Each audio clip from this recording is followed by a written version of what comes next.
De la Feria del Libro Cuenca Lee, una feria que se hace posible gracias a la colaboración institucional, Ayuntamiento, Diputación, Junta de Comunidades, una feria que además no solo se queda en la capital, sino que también llega a diversos rincones de la provincia de Cuenca, con más de 50 actividades distintas, entre ellas encuentros literarios con la participación de una treintena de autores, al igual que 30 son las casetas instaladas en esta ocasión.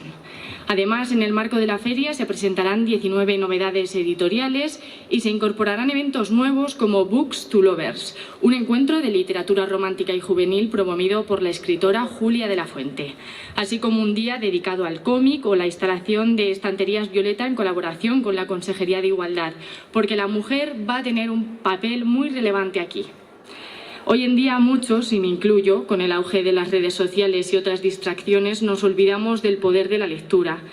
Y aquí me permito citar a Joseph Addison, un escritor y político británico, quien dijo que la lectura es para la mente lo que el ejercicio es para el cuerpo. Y no puedo estar más de acuerdo.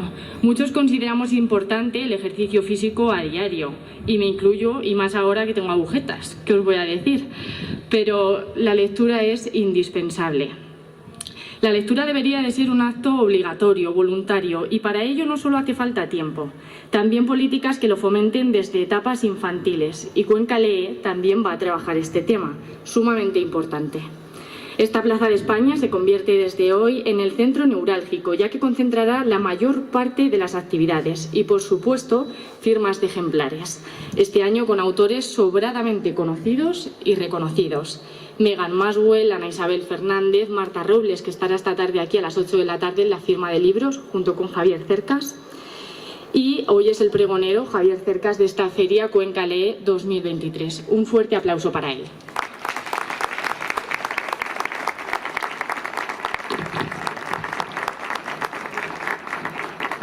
El impostor, El monarca de las sombras o la trilogía Tierra Alta, Independencia y El castillo de Barba Azul.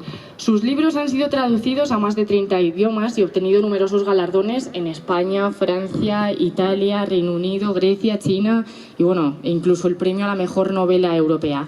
Desde luego podría estar mucho tiempo citando sus logros, pero veo más oportuno pasar a la acción.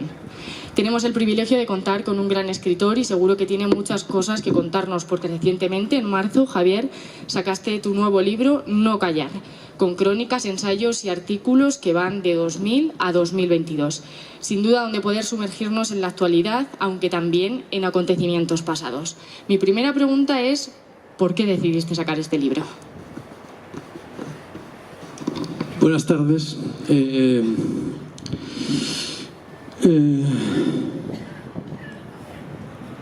¿Por qué decidí sacar este libro? Es una muy buena pregunta. En el epitafio de Truman Capote, un gran escritor norteamericano, ponía: hice todo lo que pude para evitarlo.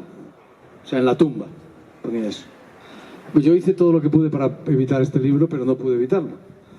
¿Por qué? Pues yo he publicado diversos libros. Esto es un libro básicamente de recopilatorio, ¿no? de artículos, de crónicas, de ensayos, de conferencias que he dado por muchos sitios. Y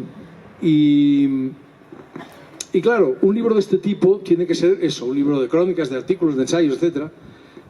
Pero también tiene que ser un libro. O sea, que tiene que estar armado como un libro, tiene que tener una coherencia, tiene que poderse leer aisladamente cada texto por sí mismo, pero también como conjunto. En realidad, tú le has echado un vistazo al menos, lo has leído en parte, en realidad más que un libro son 5 libros, porque hay 5 temas distintos, ¿verdad? Pues se habla de Europa, de Cataluña, de lo que ha ocurrido en Cataluña estos últimos años, de literatura, en fin, de una serie de asuntos, ¿no? De cómo digerimos el pasado, ¿no? Entonces cada uno de esos libros podría ser un libro. Hay que armar un libro. Entonces, como eso da mucho trabajo, da un trabajo enorme, terrible, yo hice todo lo que pude para no publicarlo. Yo he publicado algunos de estos libros, me han dado muchísimo trabajo, pero mi editor italiano me dijo: no, mira, yo vamos a hacer este libro y tal. Y dije: no, yo no quiero hacerlo. Me dijo: sí, lo voy a hacer porque lo voy a hacer yo. Voy a recopilar los textos y tal, y con mi traductor italiano, un gran escritor italiano que se llama Bruno Arpay, etc., ¿no? Entonces ellos han publicado un libro en Italia, Y mi editor español, cuando se enteró, me dijo, yo quiero hacer el libro, y yo le dije, no, no voy a hacer el libro porque tengo que hacerlo yo, no, tranquilo, porque lo voy a hacer yo.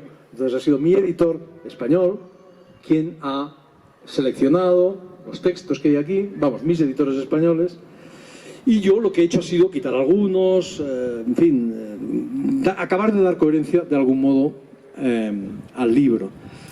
Y por eso lo he publicado. El título, en realidad, es el título de un artículo que publiqué en El País, y en realidad tiene un doble sentido. Eso fue después de una de estos linchamientos, ¿saben? Que todos los que estamos vivos padecemos linchamientos, ¿no? En mi caso, tengo unos cuantos odiadores por el mundo que se dedican a odiarme con pasión digna de mejor causa. Yo no entiendo por qué, pero bueno. Y entonces el artículo, por un lado, les dice a estos odiadores que lo dejen, que es inútil, que dejen de insultarme, de llamarme, no sé, a mí me han llamado de todo, criminal de guerra, de todo, genocida, de todo, o sea, las barbaridades más grandes del mundo. Incluso hubo uno, que esto fue lo más terrible, cuando a veces me preguntan qué es lo más terrible que me han dicho en mi vida, ocurrió cuando una vez en Cataluña se armó un lío y tal, y un tipo, un prócer del teatro catalán, una persona muy conocida, me dijo que me teñía. Que me teñía. El tipo está completamente calvo y tiene el pelo blanco, que me teñía. Y mi padre, que se murió sin una sola cana, se estaría revolviendo en la tumba de risa, claro, porque... Bueno, en fin. Entonces, bueno, después de uno de estos linchamientos salvajes, les dije que lo dejaran porque era inútil. O sea, yo iba a seguir hablando porque, como ustedes están comprobando, yo soy un charlatán, básicamente. O sea, iba a seguir hablando igual, o sea, que lo dejasen. Eso por un lado. Y por otro lado, o sea, por un lado no sé callarme, pero por otro lado no me da la gana de callarme. Porque yo soy un novelista, yo me dedico a escribir novelas, pero también soy un ciudadano igual que ustedes, exactamente igual que ustedes. Y por lo tanto, como también soy un ciudadano, y además tengo el privilegio de que escribo en un periódico, que es muy leído, y de que puedo dar conferencias por muchos sitios, y de que me hacen entrevistas por muchos sitios, yo soy un ciudadano y creo que la democracia es cosa de todos. Política viene de polis, que en griego significa ciudad, y la ciudad es de todos. Democracia, ya que estamos etimológicos, democracia significa poder del pueblo. Y el pueblo somos todos. La política, con permiso de los políticos que nos acompañan hoy aquí, es algo demasiado serio para dejarla en manos de los políticos. Esto es cosa de todo el mundo. Esto es así. No es solo de los políticos. Y los políticos son nuestro reflejo, no son otra cosa. No son ni mejores ni peores. Son exactamente igual que nosotros, porque somos nosotros los que los ponemos y los que los podemos quitar. Entonces, como yo tengo esa convicción, pues no me callo. Y por eso publico este libro. Pues, Javier, ¿crees que hoy en día la política es solo de los políticos? Bueno, a eso ya respondí, ¿no? O sea, no. La política No, es solo de los políticos. Pero lo está siendo en estos momentos. ¿Tú crees que lo está siendo? Si lo está siendo, es que lo estamos haciendo mal.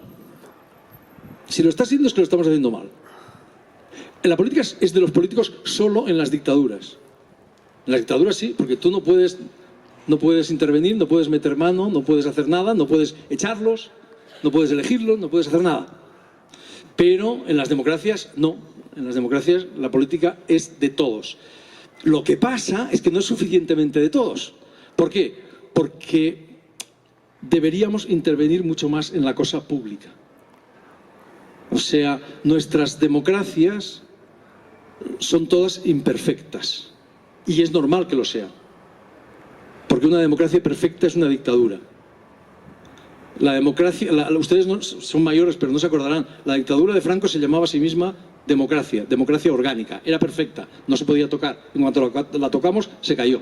Las democracias, las dictaduras de la órbita soviética, cuando existía la Unión Soviética, se llamaban democracias populares, eran perfectas, en cuanto las tocaron se cayeron. Lo que define las democracias de verdad es que son imperfectas, pero son infinitamente perfectibles.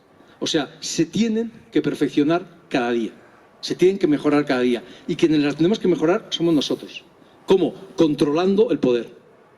O sea, a través de los políticos. Y controlándolos a ellos. Y no dejándonos engañar. Y tú eres periodista, no permitiendo que se nos cuenten trolas. Que ni los políticos, ni los periodistas, ni nadie nos cuente trolas. Porque la verdad es fundamental. Este libro se podría haber titulado, o quizás se debería haber titulado, es otro título posible, El poder de la mentira.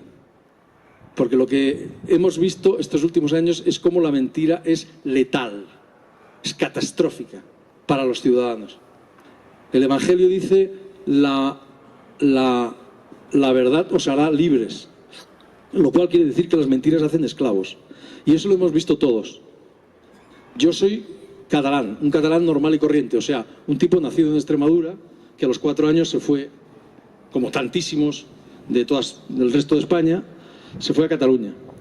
Y he visto en vivo y en directo, como se suele decir, el triunfo de la mentira, que es letal, es catastrófico, puede provocar verdaderos desastres. Bueno, así se mejora una democracia, impidiendo que la mentira triunfe, no convirtiéndonos en esclavos, ¿no? Intentando ser hombres y mujeres libres. Y para eso sirve la verdad y sirve además también, o sobre todo, la literatura. ¿Ese es el objetivo que persigues con este libro? ¿O cuáles son los objetivos que tenías inicialmente a la hora de hacer este libro? ¿De recopilar todos esos ensayos, artículos? No, en realidad el libro se ha hecho solo, ¿eh? O sea, este libro, una novela es distinto. Una novela, bueno, es un libro a largo plazo, en fin, te tardas 1 año, 2 años, 3 años, 4 años, 5 años, los que sean.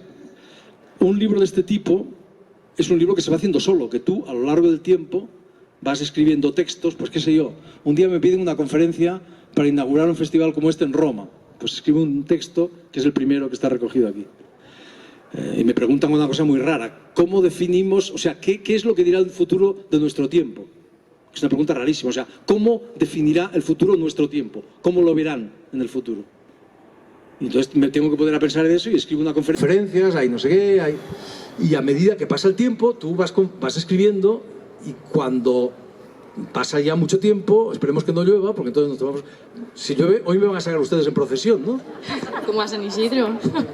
Joder, porque esto es impresionante. Bajo palio. Está lloviendo, sí. Sí. Entonces, bueno, como decía, a lo largo del tiempo, ¿no? Y al final, pues tú, con todo eso, construyes el libro, ¿no? ¿A quién se dirige fundamentalmente? ¿Quién crees que estaría interesado en leer tu libro, en este caso? ¿Y por qué sería necesario? Ya que es tuyo, que son tus textos, que lo has escrito tú, ¿qué les dirías a esos lectores? Este libro se dirige a los lectores, ya está. A quien quiera. Totalmente. ¿Es necesario, crees? Hombre, son temas de actualidad y creo que decías en una de las entrevistas que pretendía ser una enciclopedia como la Eurosi. ¿Cómo pero qué? tu propia enciclopedia. Ah, ya. Bueno, pero eso es porque hablo de muchos temas. Sí, en este sentido... No, muchos temas no, hay 4 o 5 temas, básicamente. O sea, mira, yo no escribo yo escribo para los lectores, para lo que los ingleses llaman el common reader, el lector común y corriente. Ese es el único que importa de verdad. Ese es el verdadero protagonista de la literatura. Yo conozco muy pocas verdades absolutas, poquísimas, pero hay un personaje, yo he venido aquí a hablar de mi libro, de otro libro que se titula hay un personaje de un libro que se titula Terra Alta, que es el inicio de una trilogía. La última novela que he escrito son 3 novelas en realidad. Y ese personaje dice una de las pocas verdades que yo conozco. Verdades absolutas, totales, que yo conozco. Es un bibliotecario, se llama El Francés, y dice en un momento determinado: la mitad de una novela la pone el autor, la otra mitad la pone el lector. Eso es una verdad absoluta. O sea, una novela es una partitura, y un libro es una partitura, y es el lector el que lo interpreta, y cada lector lo interpreta a su manera, y en eso consiste la magia, o gran parte de la magia de la literatura.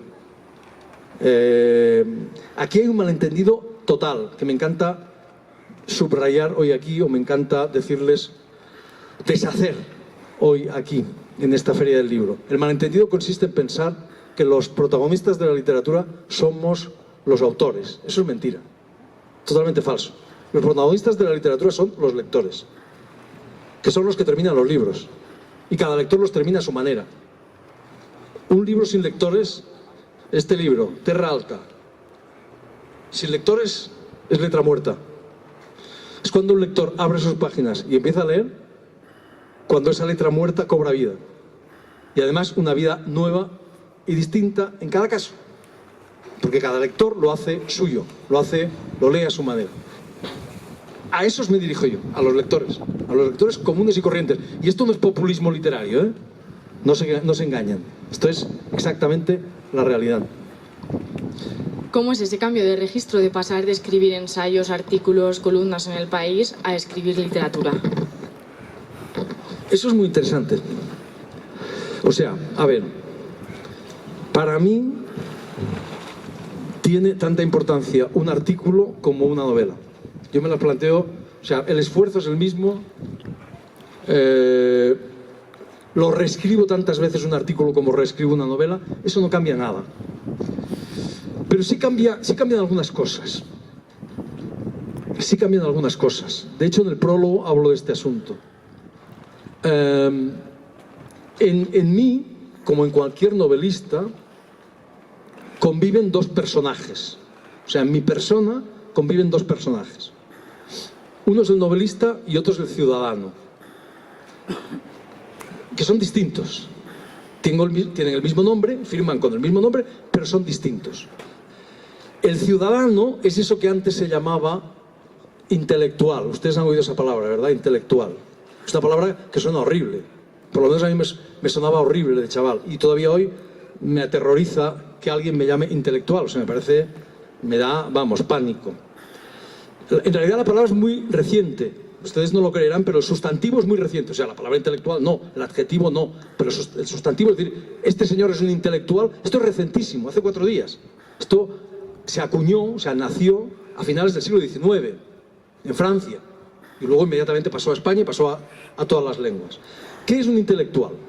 Como mucho, ¿qué es un intelectual? Fundamentalmente, es una persona que ha adquirido una cierta notoriedad en su trabajo, que puede ser eso, escritor, pero también puede ser arquitecto, que puede ser profesor, que puede ser científico, que puede ser hasta deportista, ¿verdad? Lo que sea, pero que además de hacer su trabajo, escribir novelas, levantar edificios, descubrir fórmulas matemáticas, además de hacer su trabajo, interviene de algún modo en el debate público.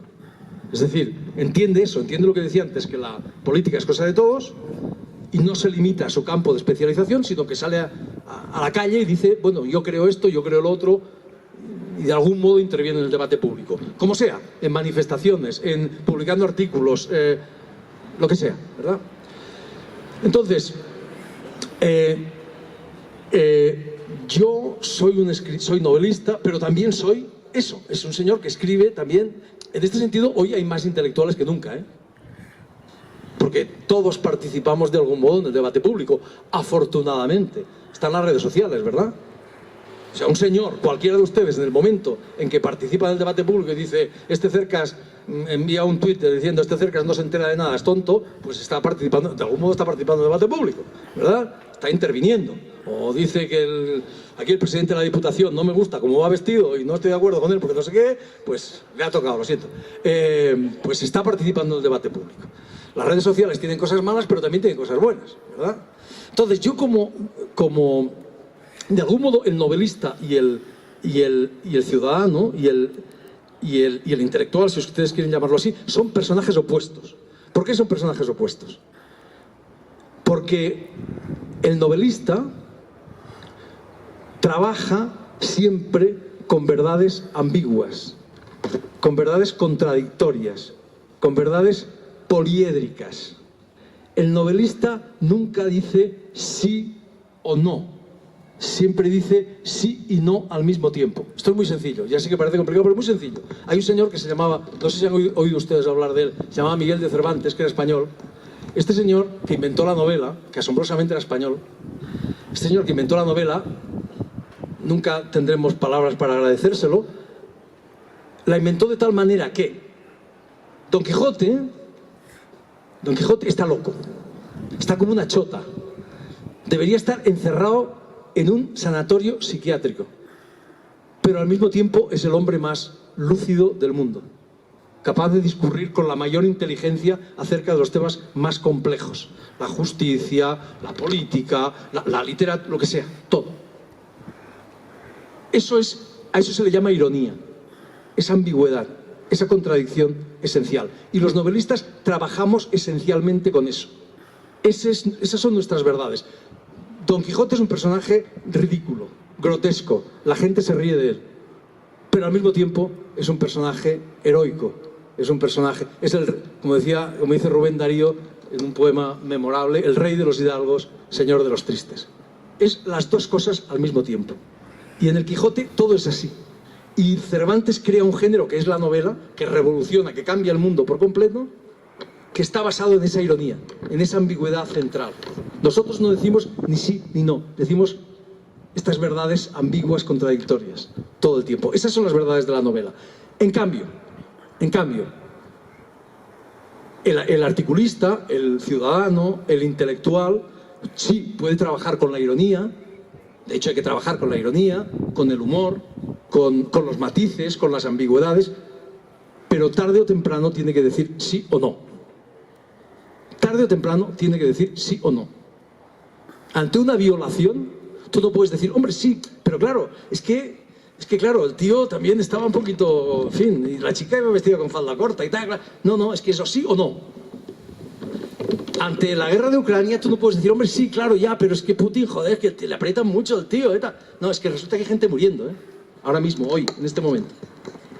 Tú no puedes decir, hombre, sí, un poquito no. No, un poquito sí, un poquito no. Es así o no. O sea, ante una guerra no puedes andarte con ambigüedades. Tarde o temprano, el ciudadano tiene que decir sí o no. Se ve obligado, constreñido a decir sí o no. Entonces, esos dos personajes son contradictorios. Y el novelista tiene que saber en el novelista tienen que saber dialogar. Ninguno de los dos puede ganar dentro del personaje, dentro de la persona del novelista. O sea, si el ciudadano se impone al novelista, las novelas del novelista dirán sí o no y se convertirán en propaganda o pedagogía y dejarán de ser buena literatura. Porque la literatura es muy útil, siempre y cuando se convierta en propaganda o pedagogía. Entonces deja de ser buena literatura y deja de ser útil. Eso ocurre si el ciudadano se impone al novelista, pero si el novelista se impone al ciudadano, lo que ocurre es que el ciudadano puede ser cómplice, en el mejor de los casos, de la injusticia y en el peor, de la barbarie. Así que novelista y ciudadano tienen que estar tienen que estar enzarzados en una especie de batalla permanente, ¿verdad? Te lo diré más claramente, yo como ciudadano soy, ya sé que esto suena muy mal, pero yo soy totalmente pro sistema. Totalmente. Estoy a favor del sistema. Totalmente a favor del sistema. Porque el sistema se llama democracia, que es imperfecta, pero infinitamente perfectible. Y ojalá los españoles, todos, como decía no sé quién, hubiésemos estado en 1936 todos a favor del sistema. Porque entonces no hubiera ocurrido lo que ocurrió. El problema de la República es que no tuvo suficiente gente que estaba a favor del sistema, que era la democracia. Y se fue todo al carajo. Como persona estoy totalmente a favor del sistema. Pero como novelista estoy totalmente en contra del sistema. En mis novelas lo que hay es una especie de socavamiento total de las certezas en las que yo mismo creo. En mis novelas lo que quiero es que el lector se ponga, entienda, empatice con un fascista, con un impostor, con un tipo que se salta la ley a la torera, con un asesino, con un etcétera, etcétera, etcétera, etcétera. Lo que hacen mis novelas es justamente poner en cuestión los valores en los que yo creo. Así es como la literatura se convierte en útil. Si la literatura se dedica a predicar, a hacer pedagogía, a hacer propaganda, cuidado con la abeja. Con la abeja. Que es antisistema, está clarísimo. Si la literatura se convierte en pedagogía, es una catástrofe. ¿verdad? Perdón, déjame decir una cosa, permíteme. En este libro yo intento atacar algunas de las supersticiones de nuestro tiempo. Yo creo que vivimos en medio de supersticiones, o sea, en medio de trolas, mentiras. Una de esas trolas, una de esas grandes supersticiones de nuestro tiempo, en el ámbito de la literatura está llena de trolas, llena de supersticiones, llena de estupideces que pasan por verdad, por artículo de fe. Por ejemplo, una de esas es la que dice que la literatura no es útil. La literatura no es útil, ¿verdad? Que es un entretenimiento, que es un juego cerebral, que es un tal, pero que la buena literatura no es útil. Claro, esto es algo, es una idea, una provocación que lanzaron algunos grandes genios, héroes míos, mis héroes literarios, a finales del siglo XIX, Oscar Wilde, Gustave Flaubert, gente así, geniales, pero era una provocación, no iba en serio, era una forma de decirles a los repugnantes burgueses de su época, que creían que solo lo que daba dinero era útil, de decirles, iros a la mierda. Eso es lo que les estaban diciendo. Nosotros estamos haciendo cosas inútiles, era una forma de provocarles. Pero ¿cómo que la literatura no es útil? ¿Quién ha dicho esa idiotez de que la literatura no es útil? ¿Qué es la literatura antes que nada? Un placer. Y vale la pena decirlo aquí. Un placer como el sexo. Igual. Pero también es una forma de conocimiento. Como el sexo, exactamente. De uno mismo y de los demás. Por eso cuando alguien me dice que no le gusta leer, lo único que se me ocurre es darle el pésame. O acompañarlo del sentimiento. No, es como alguien que te dice que no le gusta el sexo. Bueno, pues tiene un problema, ¿verdad? O sea, por eso yo no creo que la literatura sea una obligación. Yo cuando daba clase en la universidad y tenía que decirle a los chicos lecturas obligatorias, les decía, o sea, pues, llegas el primer día y dices, lecturas, hay que leer esto, son lecturas obligatorias del curso. Siempre les decía, mirad, esto de lectura obligatoria es un oxímoron, una contradicción en términos, como matrimonio feliz, o una cosa o la otra. Entonces, la literatura es eso. Antes que nada es placer y conocimiento como el sexo. ¿Hay algo más útil que eso? Yo no lo conozco. ¿Hay algo más útil que eso? Porque aquí hemos venido aquí a esta puñetera vida a divertirnos y a saber, ¿no? O a algo más. Yo no sé si hombre, pues, hemos venido a otras cosas, hemos venido a comer, tal, que es indispensable. Pero más importante que eso, no lo conozco. La literatura es eso y es una forma de vivir más. De una manera más rica, más compleja y más intensa. Eso es la literatura. ¿Hay algo más útil que eso? Si lo hay, no lo conozco. Entonces, eso es uno de las supersticiones, de los clichés, de las trolas que intento destruir en ese libro y otras. Creo que debe ver mucho de la actualidad y que es tu fuente de inspiración tanto en tus novelas como también en el último libro, que son ensayos, etcétera, que has ido haciendo. Pero yo no soy periodista, ¿eh? No, y además he leído que tú no te gusta que te califiquen así porque además no estudió periodismo, aunque se dedique a hacer columnas en El País, etcétera, etcétera, lo sé. Pero Alba, es que el periodismo es algo demasiado serio como para que yo me considere periodista. A mí me han dado premios de periodismo muy importantes en España, fuera de España, y siempre digo lo mismo. Yo no soy periodista, soy un impostor. Ustedes se han equivocado, porque un periodista para mí es alguien como tú, que hace entrevistas, que está en una redacción, que está contando qué es lo que está pasando en Ucrania, o que es corresponsal no sé dónde, que trabaja, digamos, con la urgencia de la actualidad, que tiene que contar que se están cayendo las Torres Gemelas cuando se están cayendo las Torres Gemelas. Para mí eso es un periodista. Yo escribo con tiempo. El otro día inauguré un máster, el de máster del País. Clausuré el máster del País. Entonces les dije cuál es la diferencia entre un periodista y un escritor. Yo, como escritor, soy como Oscar Wilde, a quien citaba ahora mismo, uno de mis grandes ídolos, Oscar Wilde. Él era escritor como yo, y él decía, me he pasado el día escribiendo. Por la mañana quité una coma, por la tarde la volví a poner. Eso es un escritor. Y estaba Pepa Bueno, que es la directora del del País, le dije, ¿verdad que no me querrías en tu redacción, Pepa? Pepa, bueno, dijo, no. Por eso, un periodista escribía toda leche, y escribí muy rápido. Mis artículos parten de la actualidad, pero se publican con una periodicidad muy larga. Yo parto de la actualidad para hablar de cosas mucho más generales, creo. Y tal vez por eso dicen mis editores y eso dicen los lectores, se pueden leer muchos años después, porque parten de la actualidad para hablar de otras cosas, para hablar de cosas más generales, ¿no? O sea, a mí lo que me arrastra, claro que es la realidad, como a todo el mundo, ¿no? Lo que me interesa es la realidad, pero para ver qué es de esa realidad, qué es lo que nos atañe a todos, qué es lo que es más general, qué es lo que es más universal, qué es lo que... ¿verdad? Entonces, sí, me preguntas cómo veo ahora la actualidad. Sí. ¿Qué? En general, ¿cómo crees? Haces mucha referencia muchas veces a la democracia, y lo hemos visto ahora mismo, que estabas hablando de democracia. Decías que ahora mismo no estaba del todo como nos gustaría, que debería ser mejor. También haces referencia a la monarquía en muchos de tus ensayos, y va a venir ahora mismo el rey emérito a España dentro de poco. Me consta que te reuniste también hace poco con él. No sé, por ejemplo, eso también hace actualidad.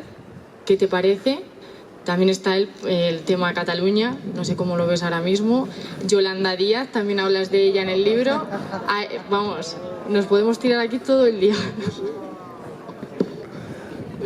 No sé qué contestarte. ¿Qué puedo contestarte? Te voy a contestar una cosa. Mira, nosotros, los españoles, tendemos a considerarnos muy distintos de los demás. Especiales, peores. Yo cuando era joven, por ejemplo, creía que solo mi país tenía problema. Era un tema que a mí me obsesionaba y me sigue obsesionando. El modo en que un país y en que las colectividades, las sociedades y las personas digerimos el pasado, ¿verdad? En nuestro caso tenemos un pasado muy traumático, ¿no? La guerra civil, el franquismo, un pasado muy traumático. Hay un capítulo de este libro que se titula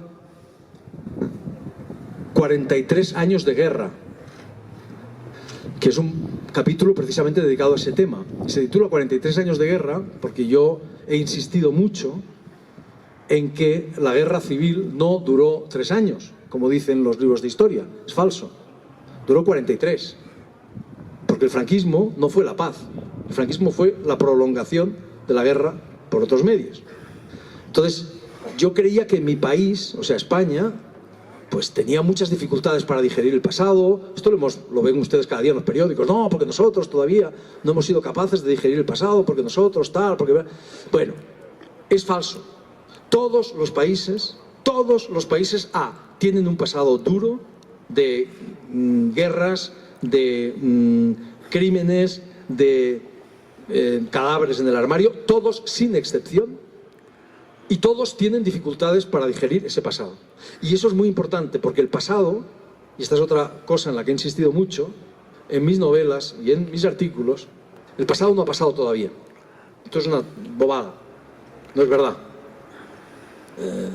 El pasado es una dimensión del presente. El pasado está aquí todavía, con nosotros. El pasado es una dimensión del presente sin la cual el presente está mutilado. O sea, vivimos por desgracia... yo le he llamado una dictadura del presente o en la tiranía del presente, es decir, en la idea esta de que el presente es solamente ahora. Esto los periodistas tenéis, lógicamente, una tendencia a pensar así, pero todo el mundo tiene esta tendencia a pensar que el presente es solamente ahora. ¿Verdad? El presente es ahora mismo, que lo que pasó esta mañana ya pasó, que lo que pasó hace una semana, eso ya nadie se acuerda, y que lo que pasó hace 3 años, eso ya es la prehistoria, ¿verdad? Y está ahí en los archivos, en las bibliotecas, y no interesa, y no es relevante para el presente. Eso es totalmente falso. El pasado, y sobre todo el pasado del que hay memoria y del que hay testigos, no ha pasado todavía. Hay una frase de Faulkner, un gran escritor norteamericano, que yo he utilizado muchas veces, que yo he repetido muchas veces, que dice, en inglés es preciosa, dice, past is not dead, it's not even past. El pasado no está muerto, ni siquiera es pasado. Claro que no es pasado. El pasado está aquí, está con nosotros. Es una dimensión del presente sin la cual el presente está mutilado. Y muchas de mis novelas lo que han intentado es mostrar eso, traer ese pasado aquí. Y decir a la gente, el presente es más amplio, el presente es más ancho. Sin ese pasado el presente no se entiende. No es solamente que vengamos de ahí, es que ese pasado está aquí, todavía con nosotros, palpitando. Y para entendernos tenemos que entenderlo. Entonces, eso es lo que me gustaría decir. Me gustaría decir, que no somos tan distintos. No somos tan distintos. No somos ni mucho peores ni mucho mejores. Somos más o menos como los demás. Esto es muy importante decirlo. Muy importante decirlo. España era diferente en la dictadura, claro, porque vivíamos en Europa y a nuestro alrededor todo el mundo, en fin, en la Europa occidental, vivía en democracia, menos nosotros, entonces éramos distintos. Pero hoy no. Y es más, les voy a dar una noticia. Cuando la crisis catalana, una de las trolas que se impuso quiere decir que se estableció como verdad, es que España no era una democracia. Que España era como Turquía. Que España, pues eso, ¿no? Esto, y por cierto, esa trola ha vuelto últimamente, de manera fugaz, afortunadamente, en los últimos días, ¿verdad? El candidato, este hombre estrafalario, llamado Ramón Tamames, que presentó una moción de censura, en fin, etcétera, etcétera, en su discurso hablaba de una autocracia asfixiante. Una autocracia, ¿ustedes saben lo que es una autocracia? Una autocracia es una dictadura, ¿eh? Esto parece que se intentó imponer. Es un disparate. España es una democracia como las de nuestro entorno. ¿Ah? Todos los estudios de calidad democrática, todos del mundo, todos dicen eso. Que España es una democracia, una full democracy, dicen en inglés, una democracia plena. Por cierto, según muchos estudios, mejor, por ejemplo, que la francesa, o que la estadounidense, o que la japonesa. ¿Esto es para echar las campanas al vuelo? No. ¿Estoy yo muy satisfecho de mi democracia? No. Es muy perfecta. Pero tenemos que saber dónde estamos, que no somos tan distintos de los demás. Y que en muchos aspectos estamos mejor que los demás. Por ejemplo, en España se habla mucho más de una cosa terrible que está pasando, que ha pasado siempre, pero que sigue pasando en nuestro entorno, en el entorno más civilizado, que es los asesinatos de mujeres. De eso se habla muchísimo más en España que en Francia, por ejemplo, o que en Italia. Mucho más. No está mal. Que al menos nosotros hablamos de eso, que es un problemón. Que resulta que cada día hay tíos que se dedican a matar a sus parejas. Y esto no es una opinión, esto es un hecho. Y no es ni de derechas ni de izquierdas combatirlo, simplemente de puro sentido común, que no se puede hacer eso, ¿verdad? Entonces, estamos más o menos... Y además, les voy a dar otra noticia. Afortunadamente, no somos independientes. ¡Bien! España no es un país independiente, no. No tenemos una moneda propia, tenemos una moneda común. No tenemos fronteras propias, tenemos fronteras comunes. No tenemos una justicia propia, tenemos una justicia común. ¡Bien! ¡Bravo! ¡Fantástico! ¡Genial! Esto de la independencia es un cuento chino, otra mentira. No existe la independencia. Esto que buscaban estos perturbados, perdón, lo quito. No lo he dicho, espero que no haya ningún periodista por aquí. Joder. Vivimos eso en un sitio que se llama Europa, que es fantástico. Quiero decir que es el sitio donde mejor se vive en el mundo. Somos unos privilegiados en ese sentido. Nosotros más, porque encima tenemos este clima, que ni siquiera llueve, y que no hace frío.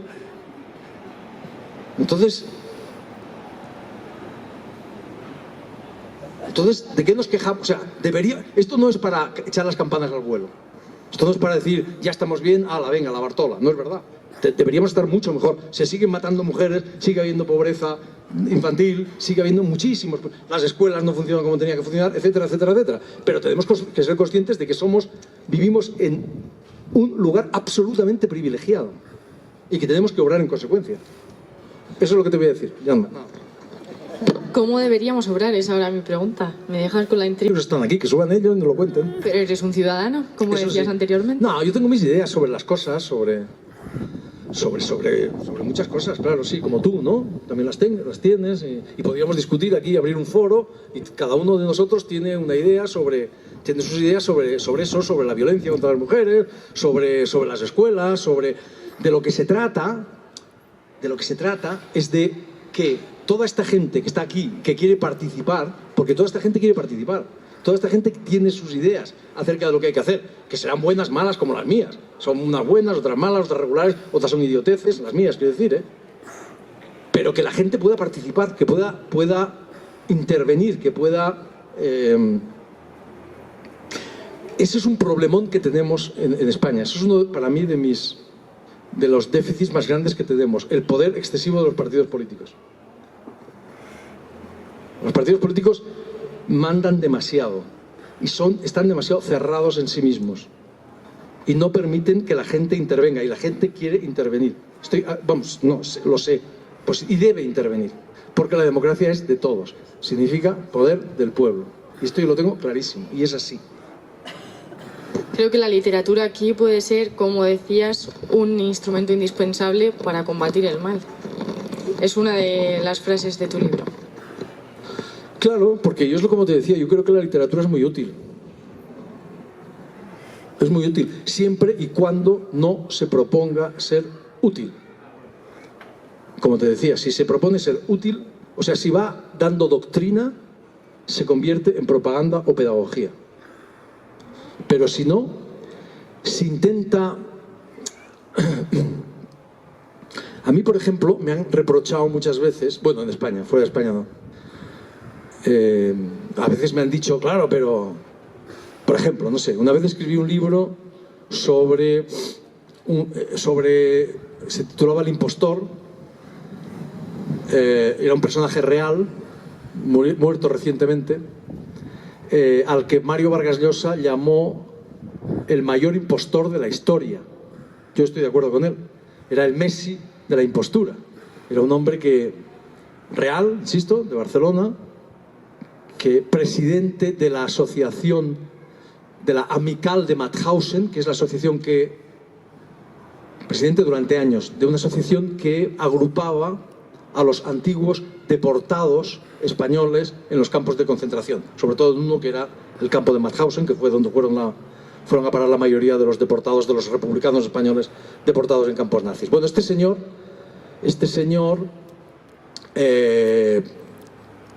fue presidente de esa asociación. Este señor andaba por el mundo hablando de su experiencia en un campo nazi, en el campo de Flossenbürg.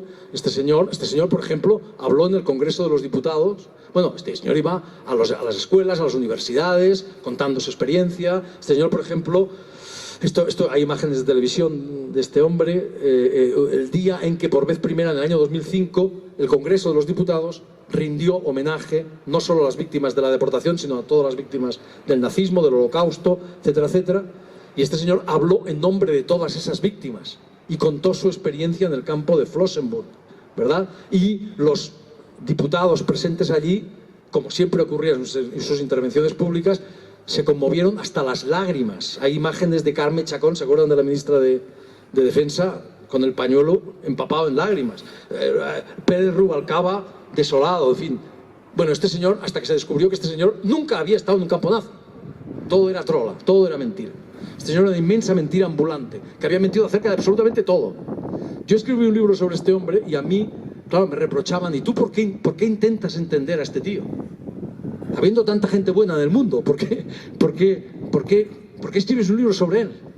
¿Por qué este empeño de entender a este tío? Y la respuesta es muy sencilla. Bueno, no es tan sencilla. La respuesta es que a eso se dedica la literatura, a entender. Entender no significa justificar. Es exactamente lo contrario. Entender significa darse los instrumentos para no volver a cometer los mismos errores. Eso es lo que hace la literatura de verdad y el arte de verdad. Y entenderlo todo, incluido o empezando por el mal.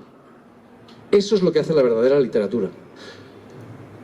La literatura de verdad no nos tranquiliza, no nos confirma en nuestras propias ideas, sino que, como decía antes, nos saca de nuestras casillas, nos obliga a empatizar, como se dice ahora, a comprender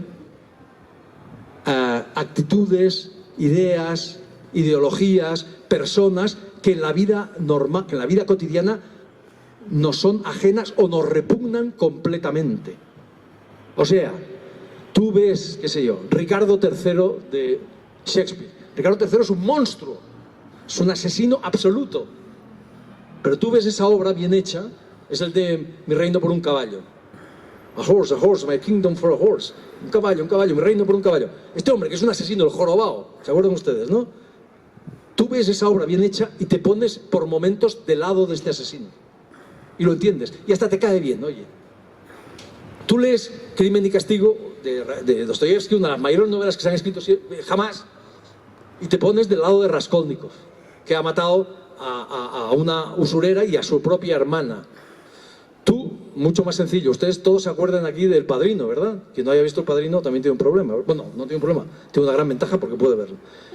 Todos nos acordamos del Padrino, ustedes se acuerdan del final del Padrino, ¿verdad? De la tercera parte, con Michael Corleone ahí en las escaleras del Teatro Máximo de Palermo. Un asesino, un sicario, intenta matarlo y en vez de matarle a él, mata a su hija, que es lo que más quería y por lo que le había hecho absolutamente todo. Y le pega un tiro y la mata. Lo último que dice su hija es papá y se cae en sus brazos. Y él pega un grito inmenso, silencioso al principio, luego el grito más salvaje de la historia del cine, y se queda ahí con su hija en la escalera, un montón de gente a su alrededor, y tú estás viendo esa película y te conmueve profundamente y lloras con él y estás completamente de su lado.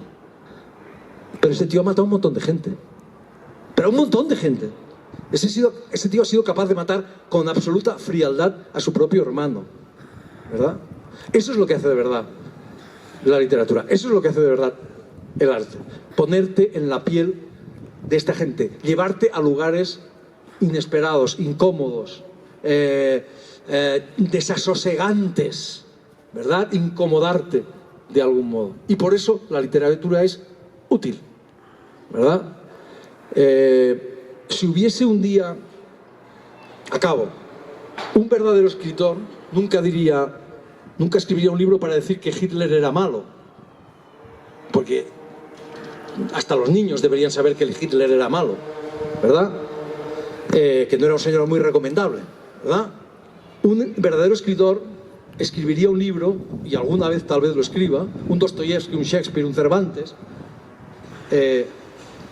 y se preguntaría, o sea, para permitirnos entender cómo es posible que un individuo de esa categoría, un auténtico psicópata, un oligofrénico, rodeado de una banda de oligofrénicos, fascinara, encantara, fascinara literalmente, no solo al pueblo, al país probablemente más civilizado de la Tierra en aquel momento, Alemania, sino a medio mundo, porque fascinó a medio mundo. Esa es la gran pregunta. Y si llegara un Shakespeare o un Dostoyevsky o un tal, podríamos empezar a entenderlo. Y si pudiéramos empezar a entenderlo, estaríamos en condiciones de empezar a tener los instrumentos para que algo parecido no vuelva a repetirse. Ahí es como si aquí en esta sala, en esta plaza, hubiese una bomba, Alba, ¿verdad? Una bomba, aquí hay una bomba, sabemos que hay una bomba. Sería ridículo que yo nos pusiéramos a gritar, hay una bomba, hay una bomba, hay una bomba. Esto no sirve para nada. Tendría que venir un artificiero, ¿verdad?, que entiende la bomba y ¡clac!, la desactiva. Pues para eso sirve la literatura, para entender y para desactivar. ¿Sobre qué te gustaría escribir en este futuro próximo, Javier? No sé si sobre la trilogía Tierra Alta vas a cerrar más libros o no. En principio iban a ser 3, dejabas abierta la posibilidad de que fueran 4. ¿Qué va a pasar? No se sabe. ¿No lo sabes? No, realmente no se sabe. O sea, ¿qué pasa? Que es verdad, o sea, estás muy bien informada. Sí, iban a ser 4. Ahora son 3, el final es abierto, está bien como está. Encima hay una serie que ya están trabajando en ella, que ya está en camino, una serie de televisión. Bueno, eso es anecdótico en el fondo. No, la 4ª parte está casi escrita, pero no quiero publicarla. ¿Por qué? Porque no me da la gana, no, porque ¿Por qué? Porque no lo sé, sí, porque esto era un experimento. Dicen que es una novela policial. En el fondo yo siempre he escrito novelas policiales. Borges, que mi maestro, decía que todas las novelas son novelas policiales. Las mías lo son. En todas hay un enigma y alguien que quiere descifrar ese enigma, ¿no? De eso consiste la novela policial.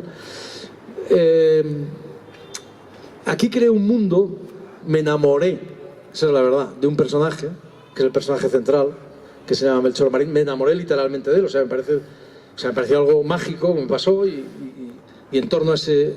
Yo quería escribir una novela solamente, pero cuando acabé la primera me dije, no, este tío no lo dejo.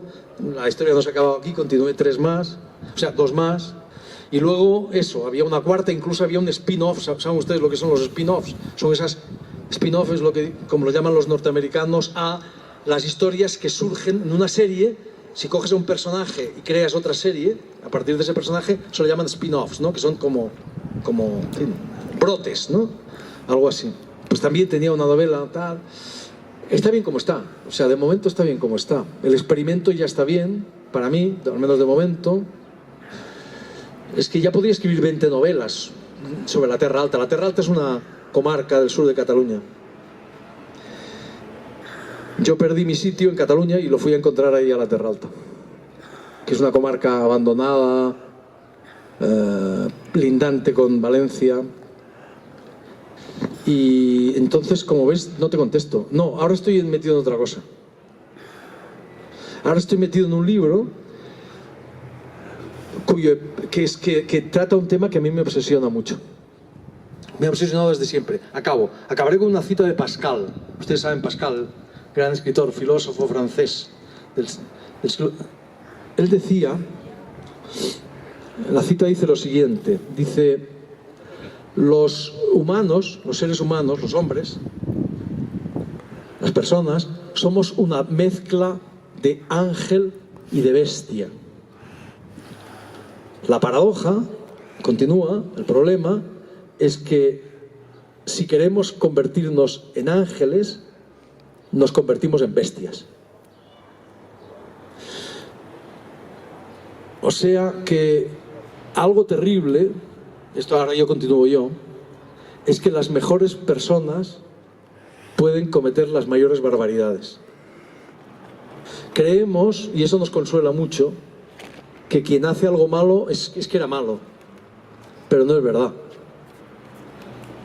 Quien hace algo malo, a menudo lo hace en nombre de las mejores intenciones, de los grandes ideales. En nombre de las buenas cosas se han hecho las peores cosas. Y eso es terrible, ¿verdad?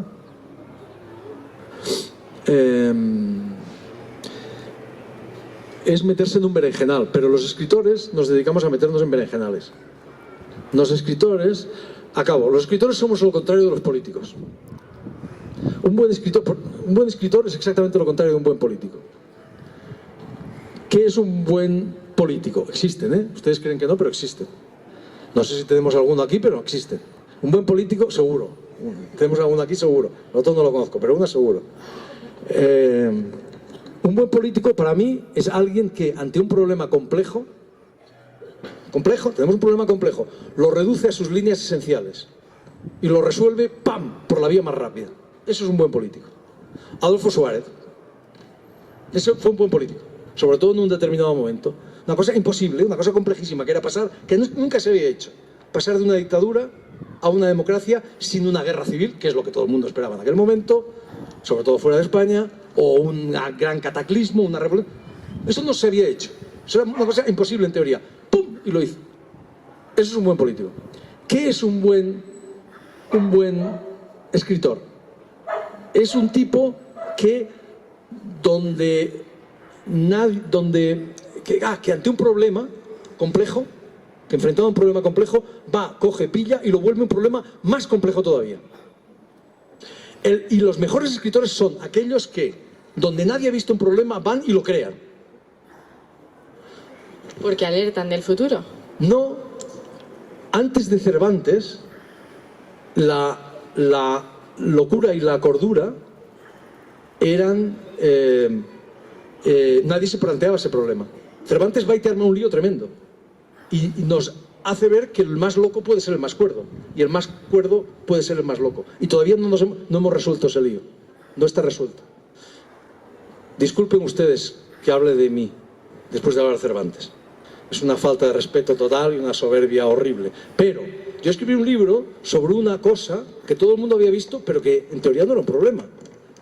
El 23 de febrero de 1981 todos habíamos visto que había 3 tíos que se habían quedado en su sitio. Cuando, ustedes recuerdan, la entrada de... todo, ¿qué digo si ustedes recuerdan? Por supuesto. Todos los españoles hemos visto miles de veces a Tejero entrando en el Parlamento, pum, pum, a tiros y exigiendo a todo el mundo que se tire al suelo, y todo el mundo se tira al suelo. Pero resulta que hay 3 tíos que no lo hacen. Entonces yo un día dije, ahí va. ¿Y estos tíos por qué no se tiran al suelo? Cuando lo normal es tirarse al suelo. Los diputados que estaban allí están muy enfadados conmigo y con ese libro porque creen que yo los acuso de cobardes. Nada más lejos de mi intención. Creo que lo normal era tirarse al suelo. Yo me hubiese metido en el sótano directamente, porque aquello era un sitio muy pequeño. Lo normal es que te maten, vamos. O sea, lo raro es que no hubiera heridos ni nada, ¿no? Bueno, nadie había visto un problema allí y yo creé un problema de 450 páginas. Me pregunté por qué demonios eran estos 3 tipos precisamente. ¿Por qué Adolfo Suárez, Gutiérrez Mellado, el general Gutiérrez Mellado y Santiago Carrillo? ¿Por qué esos 3 tipos? ¿Por qué? ¿Eso significaba algo o no significaba nada? Eso es lo que hacemos. Los escritores lo que hacemos es, fíjate qué tontería, ¿no? Pues sí. Los escritores lo que hacemos es, a cambio del placer que proporcionamos, complicar la vida de la gente. Intentar mostrar que la realidad es mucho más compleja de lo que parece. Porque eso es una forma de vivir más. Para vivir más, para hacerla más rica, más compleja, más intensa. Lo que deberían hacer los políticos es simplificarnos la vida, para que nosotros la podamos disfrutar como nos dé la gana, ¿verdad? Ellos nos simplifican la vida, nosotros les complicamos a ustedes la vida. Por cierto, por eso los buenos políticos son tan malos escritores y los buenos escritores tan malos políticos. Y nada más. Muchas gracias. Javier, bueno, yo una última pregunta y ya es curiosidad personal, un segundín. ¿Por qué te incluyen los lectores que se preguntan el por qué se incluye tanto? Es muy fácil, la respuesta es facilísima. Bueno, facilísima, pero muy clara. O sea, en realidad lo que ocurre es lo siguiente. Es una trilogía, ¿no? El primer libro se titula Terra Alta. Transcurre en una comarca llamada Terra Alta, ¿vale? En el año 2021. El segundo libro se titula Independencia. Han transcurrido varios años. Entonces, claro, el protagonista es el mismo, se llama Melchor Marín, hay una gente que está por ahí, y lógicamente, la gente del libro, o sea, me parecía necesario. Alba, lo más importante es que lo que ocurre en el libro sea necesario para el autor y luego para el lector. Entonces, me pareció necesario, no necesario, indispensable, lógico, que las personas, los habitantes de la Terra Alta hubieran leído ese libro. Claro, un libro que se titula Terra Alta, que además fue Premio Planeta, etcétera. Pues claro, hay gente ahí que ha leído el libro y que le pregunten a Melchor, oye, ¿y tú sabes que hay una novela por ahí de un tal Javier Cercas en la que tú eres el protagonista? Claro, se lo preguntan. Y Melchor no la ha leído, por supuesto, porque Melchor solamente lee novelas del siglo XIX. Porque el francés que le introdujo en la lectura le dijo que todas las demás eran una porquería. Entonces, claro, era normal que me pareció inevitable, me pareció necesario, me pareció lógico, y que claro que se habla de este Javier Cercas. Pues claro, porque es el autor de Terra Alta. Claro, y de este se dice que es un liante, un personaje, dice de este tal Javier Cercas, que es un liante de cojones. Porque cuando dice que todo es verdad, todo es mentira, y cuando dice que todo es mentira, todo es verdad. Y hay otro momento en que Vivales, un tío que se llama Vivales, que es un personaje que yo adoro, no sabemos si es el padre o no es el padre de Melchor, pero que es un picapleitos terrorífico. Cuando Melchor le dice, oye, ¿tú sabes que hay un tío por ahí que ha escrito una novela sobre mí? Vivales le dice, ¿ah, sí? Ah, ¿cómo se llama este? Cercas. Entonces Vivales le propone ponerme un pleito a mí por haber utilizado, porque sí, y Melchor dice, ¿pero por qué le vamos a poner un pleito? Y Vivales le contesta, porque cualquier excusa es buena para ponerle un pleito. ¿Comprendes? Entonces, una razón, era necesario. O sea, me parecía absurdo, irreal, que la gente no hubiera leído, que en la Terra Alta es como una novela sobre Albacete que se titula Albacete. Claro, inevitablemente va a haber gente que la lea, ¿verdad? Seguro. Entonces, alguno la leerá, ¿no? Y que si resulta que el protagonista eres tú, Alba, o sea, sobre Cuenca, perdón, que eres tú, pues te digan, oye, Alba, pues, ¿sabes que hay una novela que trata sobre ti? Bueno, pues eso por un lado. Por un lado eso, y por otro lado, Alba, yo no concibo la literatura sin humor, o como mínimo sin ironía. Y el humor, bien entendido, empieza por uno mismo. Si tú no eres capaz de reírte de ti mismo, no tienes derecho a reírte de nada.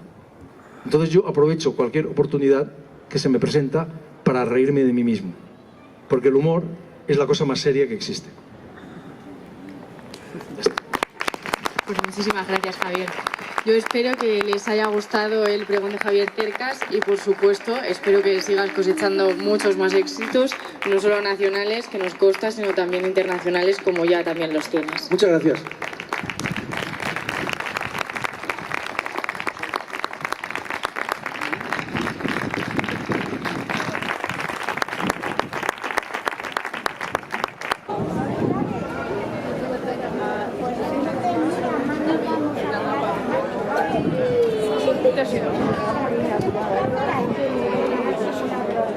Siempre hay una primera vez. Marian.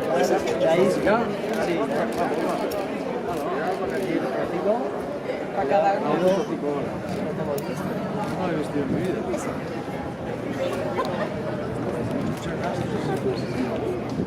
O sea, nos lo vamos cortando uno cada uno.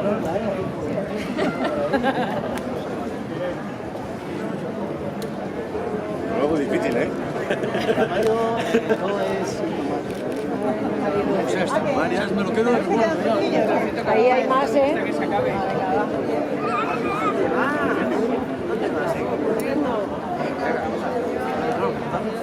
Hacemos al revés.